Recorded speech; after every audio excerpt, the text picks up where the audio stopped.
कटौती की गई है, मनरेगा के बजट के अंदर भी कटौती की गई है। और कोरोना काल से और अब तक हम यदि देखें तो कोरोना काल में जितने लोगों के रोज़गार गए थे उतने ही संख्या में रोज़गार वापस नहीं मिले हैं। और आज गांव के अंदर दिहाड़ी मजदूरी का रोज़गार का एक बड़ा संकट है, जिसको हमने वो बेरोज़गारी वाला मसला उठाया भी है कि किस तरह से खाली पदों को भरा जाए। तो जब दिहाड़ी मजदूरी का इतना बड़ा संकट है, रोज़गार का संकट है, उस समय पे नरेगा एक राहत की तरह से काम करता है, लेकिन उसके बजट में कटौती करके इस संकट को और बढ़ाने का सरकार ने काम किया है।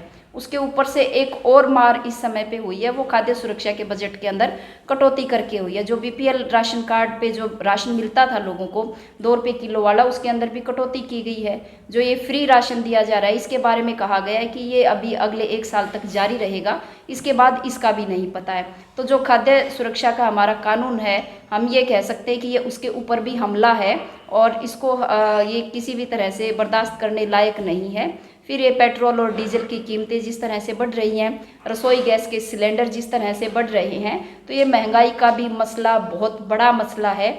ये मसले भी हमारे साथ में हैं। आज जनजीवन बहुत ज़्यादा इन तमाम मसलों से प्रभावित हो रहा है।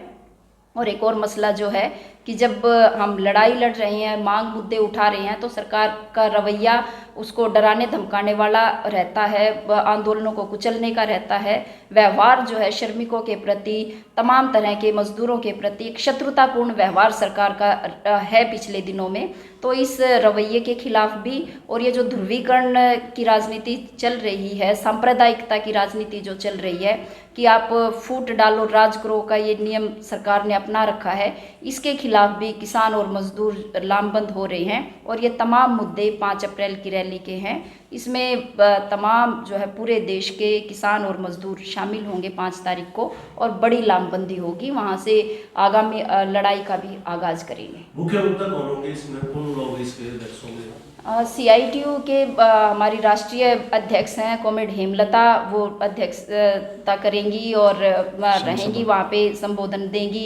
और CITU के जो राष्ट्रीय महासचिव हैं तपन सेन, वो उसके अंदर रहेंगे। ऐसे ही किसान सभा के राष्ट्रीय अध्यक्ष हैं अशोक धवले, वो इसके अंदर रहेंगे। और राष्ट्रीय महासचिव हैं विजू कृष्णन, वो उसके अंदर रहेंगे। और खेत मजदूर यूनियन के भी राष्ट्रीय अध्यक्ष और महासचिव इसके अंदर शामिल रहेंगे। किन मुद्दों को लेकर जो ये रैली की जा रही है? किसानों के मुद्दों पे सुमित अभी आपको संबोधित करेंगे। मजदूरों के मुद्दे हमने अभी आपके सामने रखे ही हैं। मुख्य जो हमारे सवाल है वो ये है, जो विजय भगवान ने भी कहा कि पूरे ये जो देश की मोदी सरकार है, केंद्र की मोदी सरकार है। इस प्रेस वार्ता के अंदर आप लोग आए हैं। असल में देश के 3 जो संगठन है मजदूरों के बीच में काम करता है, CITU और अखिल भारतीय किसान सभा और अखिल भारतीय खेत मजदूर यूनियन। इन 3 संगठनों ने 5 अप्रैल को दिल्ली के रामलीला मैदान में एक बड़ी रैली का आयोजन रखा है।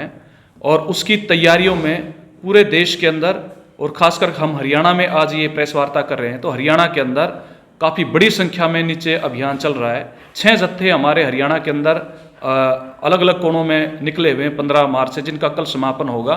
और इस बीच में करीबन 1000 गाँव के अंदर हमने मीटिंगें की हैं और करीबन 1 लाख से ज़्यादा लोगों को सीधे तौर पर किसान मजदूरों को हमने संबोधित किया है। और इस समय पर जो देश के किसान हैं, मजदूर हैं, वो काफ़ी ख़राब हालात में हैं। ये जो रैली हम करने जा रहे हैं, इस रैली के अंदर मजदूरों के जो मसले हैं उनको प्रमुख रूप से जो उठाया जा रहा है। एक तो सबसे बड़ा सवाल है इस समय पर न्यूनतम मजदूरी का है, जो लंबे समय से खासकर हरियाणा के अंदर भी न्यूनतम मजदूरी वो अभी तक 2 साल लेट हो चुका है, लेकिन रिवाइज नहीं किया गया है, जो हम 26,000 न्यूनतम वेतन की मांग कर रहे हैं। इसके अलावा सबसे बड़ा केंद्रीय मुद्दा है मजदूरों के लिए, वो है लेबर कोड। बीजेपी की सरकार ने जो आज़ादी के पहले या आज़ादी के बाद जो भी मजदूरों के हितों में कानून बने हैं, उनको बदल दिया है और वो कारपोरेट के हित में वो कानून बनाए गए हैं। 4 लेबर कोड जिनको कहा जा रहा है, जिनमें पक्की नौकरी का प्रावधान खत्म कर दिया गया है, ठेका मजदूरों के लिए जो कानून था उसको खत्म कर दिया गया है, लेबर कोड के प्रावधान को खत्म कर दिया गया है। और इसके अलावा जो है यूनियन बनाने के अधिकार पर भी हमला है। अभी मालिकों को ये है कि वो 300 से कम जहाँ पर मजदूर काम करते हैं उनको वो कभी भी बंद कर सकते हैं। उन कंपनियों को सरकार से परमिशन लेने की जरूरत नहीं है। तो ये एंटी लेबर जो कोड्स हैं, इनको विड्रॉल करवाने की प्रमुख बात हम उठा रहे हैं। एक प्रमुख जो मुद्दा है आज के दिन, जो बेरोजगारी का बड़ा भयंकर संकट है, देश में बेरोजगारी अपने चरम पर है और हरियाणा उसमें भी टॉप पर है। तो हम ये मांग कर रहे हैं कि सभी बेरोजगार को काम मिलना चाहिए, और खासकर हरियाणा में करीबन 4 लाख के आसपास जो है पोस्ट खाली पड़ी हरियाणा सरकार के विभागों के अंदर। इसी प्रकार से देश में लगभग 2.25 करोड़ नौकरियों के पद खाली पड़े हैं गवर्नमेंट डिपार्टमेंट्स के अंदर, वो भरे जाने चाहिए। ये एक प्रमुख मुद्दा जो है इस रैली के अंदर है। एक ये है कि जो कच्चे जो कर्मचारी हैं, जो अस्थायी है, कॉन्ट्रैक्ट की जो लेबर हैं, खासकर सेंट्रल स्टेट गवर्नमेंट्स के जो ऑफिस के अंदर, उनमें, और ये पक्के हों, स्थायी हों, और जो स्कीम वर्कर्स हैं, आंगनवाड़ी, आशा, मिड डे मील्स, वो भी स्थायी हो, और इन सबको मिनिमम 26,000 न्यूनतम वेतन वो मिलना चाहिए। और एक मांग जो है प्रमुख तौर पर जो खासकर नरेगा के संदर्भ में जो उठाई जा रही है, वो यह कि 100 दिन का रोजगार गारंटी का कानून है। ये कानून जो है वो 200 दिन का एक कानून बनना चाहिए, और 600 रुपये मजदूरी जो है उसके अंदर मिलनी चाहिए मनरेगा के अंदर। ये एक मांग जो है मजदूरों की ओर से बड़े पैमाने पर उठाई जा रही है। और जब इसमें नीचे हम देख रहे हैं तो उसमें खासकर बहुत सारे बोर्ड ऐसे बने हुए थे, जैसे निर्माण श्रमिकों के लिए एक बोर्ड था, कल्याण बोर्ड, ऐसे बहुत सारे मजदूरों के लिए बोर्ड बनाए थे उनके वेलफेयर के लिए। लेकिन सरकार ने अघोषित प्रतिबंध लगा रखा है। भवन निर्माण के जो कारीगर है, मजदूर हैं, उनका ना रजिस्ट्रेशन हो रहा है और ना उनको सुविधाएं मिल रही हैं। तो एक प्रमुख मांग जो है ये भी एक बोर्डों के तहत रजिस्ट्रेशन हो और उनको सुविधाएं मिले।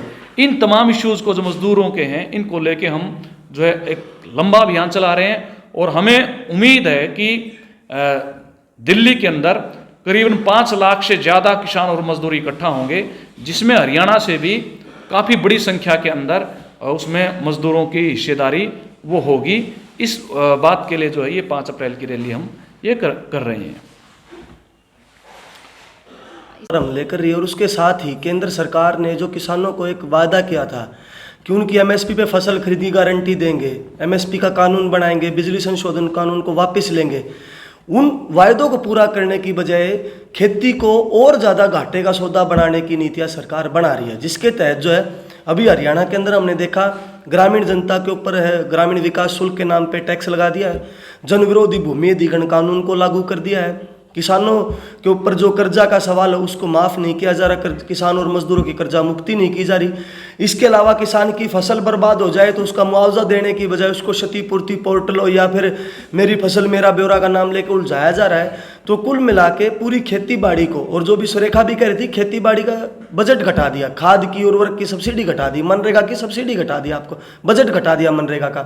तो इन तमाम सवालों को लेके पूरे देश का किसान और मजदूर इकट्ठा होकर अपनी एकता बनाते हुए दिल्ली के अंदर 5 तारीख को रामलीला मैदान में एक बड़ी किसान मजदूर संघर्ष रैली आयोजित कर रहा है, और उस रैली से ही जो है आने वाले समय में जो संघर्ष का आह्वान भी वहाँ से होगा। कल यहाँ कृषि मंत्री आए थे, उन्होंने कहा था 30 मार्च तक गिरदावरी का स्पेशल गिरदावरी हो जाएगी, मई तक मुआवजा मिल जाएगा। आपको लगता है कि मई तक, क्योंकि पीछे भी आप लोगों ने संघर्ष किया था, उसके बावजूद भी पीछे का मुआवजा रोहतक के अंदर नहीं मिला है ना, कुछ देना इनको तो कुछ है नहीं असल में। और जो खुद ही आप कह रहे हो कि पिछले जो गेहूं बर्बाद हुआ था आज तक भी उसका, अब आजकल से जो उसका मुआवजा बटना शुरू हुआ, 1 साल लग गया, और हालत ये बना दी कि किसान को जो नुकसान हुआ था वो नुकसान लिखने की बजाय नुकसान थोड़ा दिखा देते हैं। अब की बात है ये, तो हम 2 दिन पहले यहाँ के उपायुक्त महोदय से भी मिले, और यहाँ का प्रशासन ये कह रहा है कि रोहतक जिले में गेहूं में कोई नुकसान नहीं, ओलावृष्टि से और बारिश से। उधर कृषि मंत्री दौरा कर रहा है। तो ये जो है ना, मुआवजा देने की बजाय इनको केवल ये वोट बैंक की राजनीति के तहत घूम रहे हैं। इनको ये लग रहा है कि ये जो किसान इनके खिलाफ थे, आंदोलन किया, इनको कैसे बरगलाया जाए। और ज़रूरत तो आज के समय पे ये है कि जो नुकसान हुआ है सबकी भरपाई कर दे सरकार। भरपाई करने की बजाय ये क्षतिपूर्ति पोर्टल बना दिया जो चल नहीं रहा है आज के समय पे, केवल और केवल ये ढकोसला है। हमारी मांग ये है कि जो नुकसान हुआ है ओलावृष्टि से और बारिश से, उसकी पूरे की भरपाई करे सरकार। ये जो पोर्टल के नाम पे और जो दूसरी चीज़ों के नाम पे उलझाया जा रहा है, इसको सरकार बंद करे। तो सरकार कह रही है कि खराब है फसल, किसान कह रहे हैं कि फसल खराब होगी क्योंकि बारिश चल रही है, बारिश में ज़्यादातर फसलें जो खराब हो गई है रोहतक के क्षेत्र में भी। हम दबाव बना रहे हैं प्रशासन के ऊपर भी।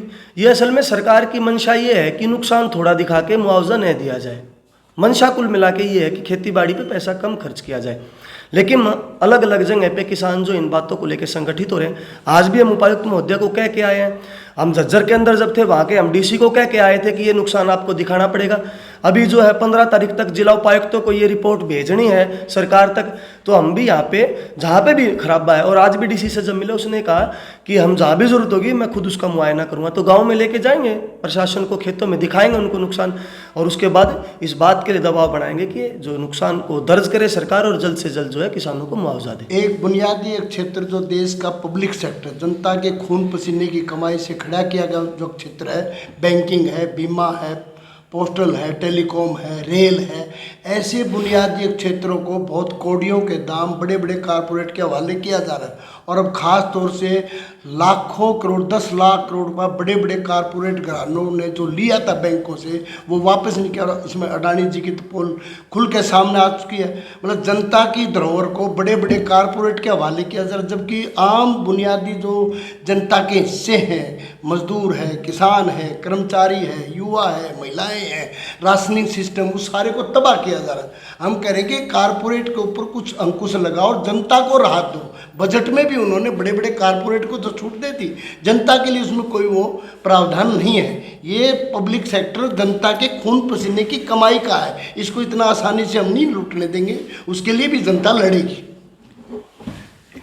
अप्रैल की जो ये दिल्ली रैली है, इसमें खेत मजदूर भी बढ़ चढ़ के हिस्सा लेंगे, और इसकी मुख्य वजह ये है कि ग्रामीण क्षेत्रों के अंदर जो आर्थिक संकट था कुल मिलाकर वो और ज़्यादा बढ़ता जा रहा है, सामाजिक संकट के तौर पे भी सामने आ रहा है। किसान की तो समस्या कहीं न कहीं समाज में दिख भी जाती है, लेकिन जो खेत मजदूर है उसकी समस्या उस रूप में सामने नहीं आ पाती।